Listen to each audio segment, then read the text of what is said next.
ሰላም ሰላም ውድና የተከበራችሁ የቻናሌ ተከታዮች እንዴት ናችሁ? እኔ ያለው እግዚአብሔር ይመስገን ሰላም ነኝ። እናንተ እንዴት ናችሁ? በያላችሁበት የዓለም ዳርቻ ሰላማችሁ ብዝት ተተረፍ ይበልልኝ። የምወዳችሁ ማከብራችሁ ውድ ተከታዮቼ እንግዲህ በመጀመሪያ ላይክ፣ ሼር፣ ሰብስክራይብ እያደረጋችሁ ቤተሰብ ያልሆናችሁ ቤተሰብ ሁኑ ማለት ነው።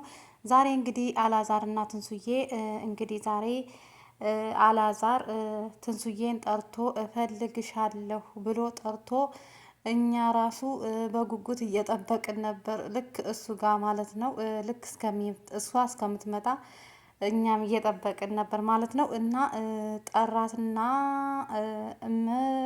እፈልግሻለሁ አላት። እንግዲህ ትላንትና ምን እንደተፈጠረ አይታችኋን። በመጀመሪያ እውነት ለመናገር ከሆነ ማንኛውም ሴት ልጅ ደስ የሚላትኝ ሽማግሌ ሲላክላት ነው። እና እሱ ሽማግሌ ብዙ ኮሜንት እኔ ራሱ ፖስት ባደረኩትኝ ብዙ ኮሜንት ብዙ አስተያየቶች አይቻለሁ ማለት ነው።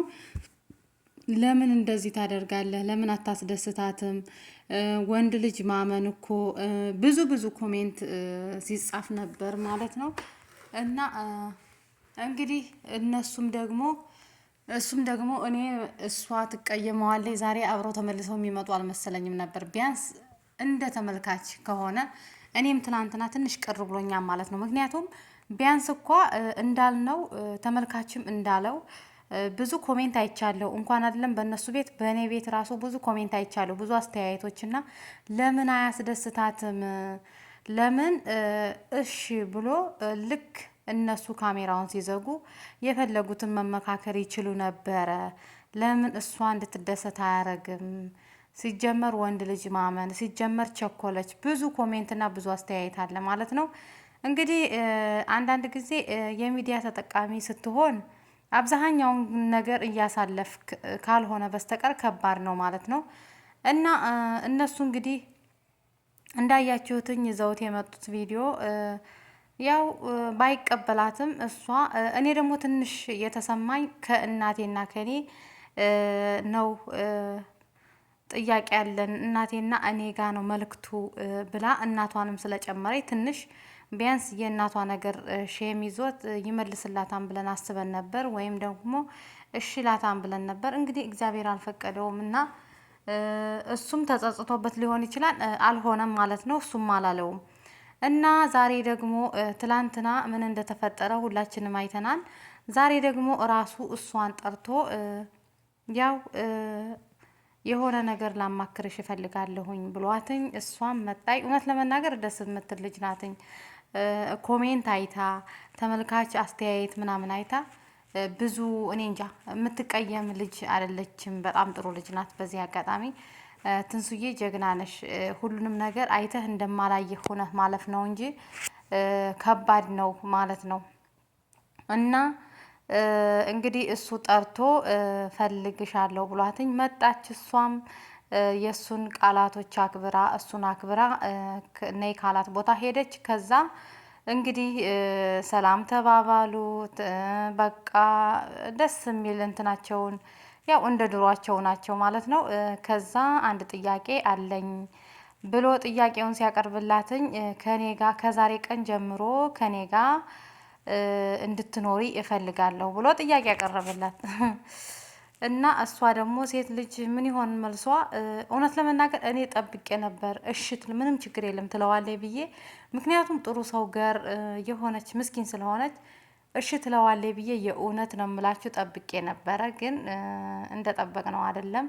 እሺ አላለችውም። ያው እሷ ደግሞ መጀመሪያ ሽማግሌ ላክ፣ እኛ ወግ ባህል አለን እና ቢያንስ እናት ያለች ቤተሰቦች አሉ፣ ለምን እንደዚህ ታደርጋለህ? እኔ ካንተ ጋራ መኖር አልፈልግም፣ ሽማግሌ ሳይላክ ካንተ ቤት መግባት ወንድ ተከትዬ መግባት አልፈልግም ብለዋለች። እንግዲህ ለእኛም ለካሜራም ሊሆን ይችላል፣ አብራችሁ የምትኖሩ ልትሆኑ ትችላላችሁ። ብቻ ግን እውነት ለመናገር እውነቷን ነው፣ ትክክል ናትኝ። እንዴት ካንተ ጋር አብራ ትኖራለች? አንተ ለምን ትላንት ሽማግሌ ላክልኝ ብላ ስትጠይቅህ ለምን ሽማግሌ ላክልኝ ያለችህ ጥያቄ ለምን አላስደሰተህም? ቢያንስ እሷን አስደስተህ ራሱ እሺ እልክልሻለሁ ምንም ችግር የለም ዛሬውንም ብትይ እልካለሁ ብለህ ብታስደስታት፣ ሴት ስንባል በትንሹ ትንሽ ተስፋ ነው ትንሽ ነገር ነው እና የሚበቃን። እንግዲህ እሷ ደግሞ ዛሬ አንደኛ ኮሜንት እያየች አድራለች፣ ሁለተኛ ብዙ ኮሜንት ብዙ አስተያየት ተጽፎላታል። ሁለተኛ ደግሞ ያው እኔ እንጃ እኔ ለራሴ ሽ ብላ የሆነች ሞኝ ነገር ናት የምትመስለው የሆነች ገራገርና እሺ ብላ ትሄዳለች። ምን ችግር አለ ከአንተ ጋር እኖራለሁ እንግዲህ ሽማግሌም አብረን ሆነን እንጨርሳለን ሁሉንም ነገር እናስተካክላለን ስላላትኝ ተከትላ ትሄዳለች። እሺ ትላለች ብዬ ነበር፣ ግን አኩርታናለች። እኔ አልፈልግም ካንተ ጋር መኖር አልችልም። ምክንያቱም በመጀመሪያ ሽማግሌ ላክልኝ፣ ሽማግሌ ካላክልኝ አንተ ጋር መኖር አልፈልግም። እኛ ወግ ባህል አለን። እኔ ቀለበት አስሬልሽ የለ አላት እና ቀለበት ብታስርልኝ ሽማግሌ ላክ ግዴታ እኔ ሽማግሌ ካላክ ከአንተ ጋር መኖር አልችልም። ሽማግሌ ከላክ ግን አሁን ዛሬውንም ቢሆን አንተ ጋር መኖር እችላለሁ። መጀመሪያ ሽማግሌ ሳትልክ ብላ እምቢ አለችው ማለት ነው። ግን እኔ አንድ ጥያቄ አለኝ ማለት ነው። ሽማግሌ መላክ ምንድነው ችግሩ? ማለቴ ምንድነው? በጣም እኔ አላቅም። ብዙ የሚከብድ ነገር አለ እንዴ? አሁን ድሮ ሽማግሌ ሲላክ በቃ እናት አባት እሷ ቤተሰቦች ጋር ለምሳሌ አሁን እኔን የፈለገ ወንድ እኔ ቤተሰቦች ጋር የእሱ ቤተሰቦች ይሄዳሉ፣ ይመካከራሉ፣ የሚሰጡም ከሆነ ይሰጣሉ። ከተስማማቸው ሁለት ባለ ጉዳይ ወደውም ከሆነ በቃ እነሱ ናቸው። ይሄን ያህል የሚያስቸግር ምናምን አይመስለኝም። ድንገት ለድግስ ለምናምን ነው ለሰርግ ለምናምን የዛ ጊዜ ነው ትንሽ የሚከብደው ይመስለኛል። አሁን ግን ጊዜው ተቀያይሮ ሽምግልናው ልክ እንደ ሰርግ እየሆነ ነው መሰል። እኔ አይቼም ሰምቼም አላቅም ከዚህ በፊት። በእርግጥ ሽምግልና ሲባል አንዳንድ ቦታ እንደዚህ በሚዲያ ተደግሶ በቃ ልክ እንደ ሰርግ ሆኖ የእሱ ቤተሰቦች የእሷ ቤተሰቦች፣ እንዲያውም አዲስ አበባ ላይ እኮ ሴቶች ናቸው መጀመሪያ እየገቡ ያሉት። አይታችሁ ከሆነ እነ ኢዮብ ጋር የነ ኢዮብ እንትን ጊዜ ሽምግልና ጊዜ መጀመሪያ ሴት ሽምግልና ከሄደ ከዛ ደግሞ ወንዶቹ ገቡ ማለት ነው። እና የሆነ የሰርጉ ድግስ ወደ እንትኑ ተመልሷን ብዬ ነው የማስበው። እኔ እንጃ እንዴት የሰርግ ድግስ ወደ ሽምግልና ተመልሶ አሁን ጊዜው ተቀያይሮ እኔ አላቅም። ብቻ እኛ ድሮ የምናውቀው ሽምግልና ማለት እኔ በጣም ቀላል ነበር። አሁን ግን አካብዳችሁታን። ብዙ ወጪ አለ። እንዴን ውፍረቴን አይታችሁ እኔ ብዙ ነገር ስበብ አብዝቶ ነበር አላዛር ትላንትና።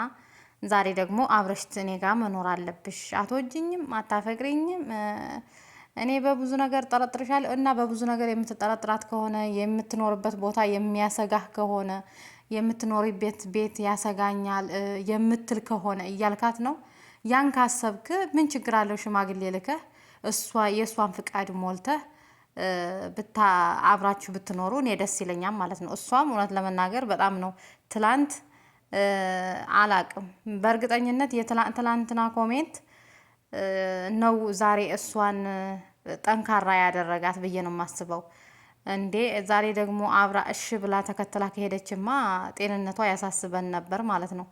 እና ግን እኔ አልፈልግም፣ ካንተ ጋር መኖር አልችልም፣ መጀመሪያ ሽማግሌ ላክ ብላ እንግዲህ ተጨቃጨቁ። በዚህ ለምን አታምኝም እንዴ? እኔ አንቺ ከኔ ጋር ከኖርሽ ሽማግሌ አይልክም ብለሽ ታስቢያለሽ እንዴ? ምናምን ብሎ ቀባጠረ። እሷ ደግሞ እንደዛ አይደለም፣ እኔ በጣም ወድሃለሁ፣ በጣም አከብረሃለሁ፣ ግን አብሬህ ልኖር አልችልም፣ መጀመሪያ ሽምግልናውን ላክ ብላ እንግዲህ ትንሱዬ አስደስታናለይ። እሱም እንግዲህ በቃ ያንኑ ተቀብሎ አሜን ብሎ ተቀብሎ እሺ በቃ አንቺን ከሚከፋሽ እኔን ይክፋኝ ብዬ ብሏል። አንቺን ከሚከፋሽ እኔን ይክፋኝ፣ በቃ ቤትሽ አደርስሻለሁ፣ መጥቼ ወስድሻለሁ፣